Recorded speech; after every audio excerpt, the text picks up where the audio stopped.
गत 17 तारिख दिन 25 लाख हिताधिकारी आकाउंट को 5,000 टंका लेखाई सुभद्रा टंका मिली।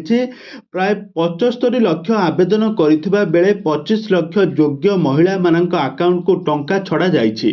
सेहिपरि आज मध्य किछि हिताधिकारी आकाउंट को टंका आसिबो बोली उपमुख्यमंत्री प्रभाती परिडा एने सूचना दैछन्ति। बाकी थिबा आवेदनकारींकर योग्य महिलांकर केबे मिलिबो सुभद्रा टंका से नै आज आसीछि एक बहुत बड़ा अपडेट। हेले एबे उपमुख्यमंत्री एक बहुत बड़ा घोषणा करिसंती। तो जदि एही घोषणा सुभद्रा टंका को नहीं होइथांता ताहले आपण माने भिडियोटी को पूरा शेष पर्यंत देखंतु।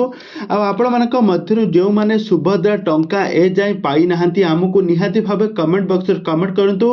आ आपण माने केउ जिल्लारू कहउछंती आपण माने मध्य आमको निहाती भाबरे आपण मानकर जिल्ला मध्य कमेंट बॉक्स रे कमेंट करंतु। आ आजिर भिडियोटी को पूरा शेष पर्यंत देखंतु काहे कि ना बहुत बड़ा अपडेट आसीछि। जो माने टंका पाई नाहंती से माने केमिति टंका पाइबे संपर्क रे संपूर्ण अपडेट जानिबा पई हेले भिडियोटी को पूरा शेष पर्यंत देखंतु। आ यहा पूर्व जदि आपण माने आम चैनल को सब्सक्राइब करि नाहंती ताहाले सब्सक्राइब करि पाखर थबा बेल आइकन को दबाई दियंतु।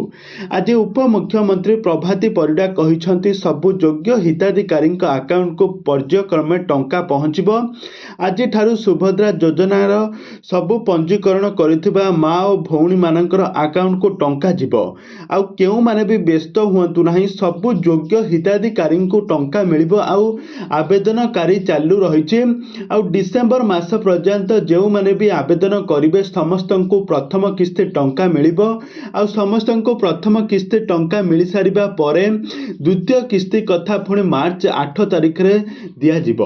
तो वर्तमान समय जहाँ चर्चा होउछि जो माने को 1 टंका मिली नाही कि जो माने ए पर्यंत भी आवेदन करि नाहंती सेमाने केमिति टंका पाइबे। जहाँ आज उपमुख्यमंत्री प्रभाती परिडा आसी गणमाध्यम सामने कहिसंती कि आगामी दिन मानकरे आपण माने अप्लाई करंतु। आ खूब शीघ्र आपण मानकर योग्य हिताधिकारी मानक टंका मिलिबो। एनै बहुत बड़ा सूचना दैछंती उपमुख्यमंत्री प्रभाती परिडा।